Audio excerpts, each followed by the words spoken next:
Hello, I'm Becky, and I'm a homeschooling mom.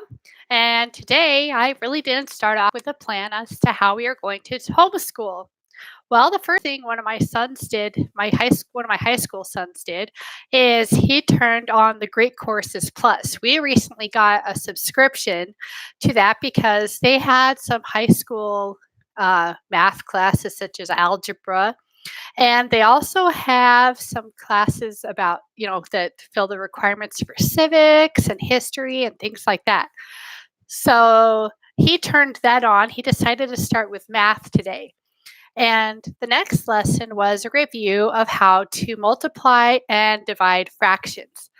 And so he was watching that, and my other son's like, why would I need to know this?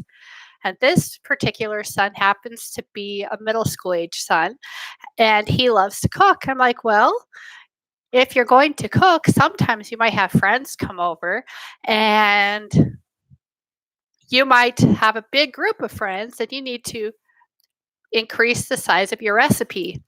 Other times you might have a big recipe and you're only having a few friends over, so you might need to decrease it. So rather than giving them a long list of problems to multiply and divide as far as fractions go, I said, here, pick a recipe that you like. I want you to multiply the recipe by 3, and I want you to divide the recipe by 3. So you have two different versions of the recipe in addition to the original. So one of my sons decided to make a peanut butter popcorn recipe. I had him multiply it by the original by 3 and divide the original by 3. And then he got to make it. Did your math turn out right? Well, the proof is in the way it tastes. Then my other son decided to make pancakes. He multiplied it by 3 and he divided it by 3. He chose to make the cooked recipe of dividing by 3. He did find that dividing an egg into thirds is a little bit more difficult, but otherwise, both of their recipes turned out great. Next, we went on to teaching the younger ones some more about reading. Now, if you've been following me for a while, you might know that some of my kids have dyslexia, which I wouldn't say they have it, it's just they have a different way of thinking. So one of my sons was learning his sight words from book 3, and these are the sight words. And he's like, why do I need to know these words, Mom?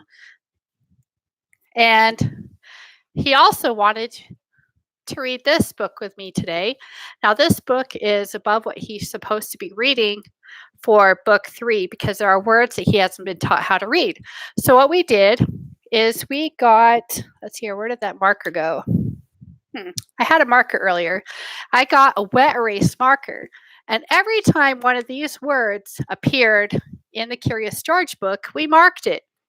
Now, in this book, they must have carefully chosen the words because to, was, the, and of were the most commonly used words. These other ones were marked at least once, but not nearly as often. And he's like, Mom, these words are used all the time. I'm like, do you think it might be important to know how to read these words? And he's like, yes, Mom, I do. So one of the things I want to point out is while I don't always have an exact plan as to how things are going to go for the day, it definitely helps to find a way to bring every lesson, even sight words, home so that kids will understand why they are doing this. It is so they realize it's not a waste of time. And that makes learning a little bit more exciting. He was super excited to find all those words in this book. Anyway, that is my unschooling, not planned school morning for this week. Have a great day. We'll see you next time.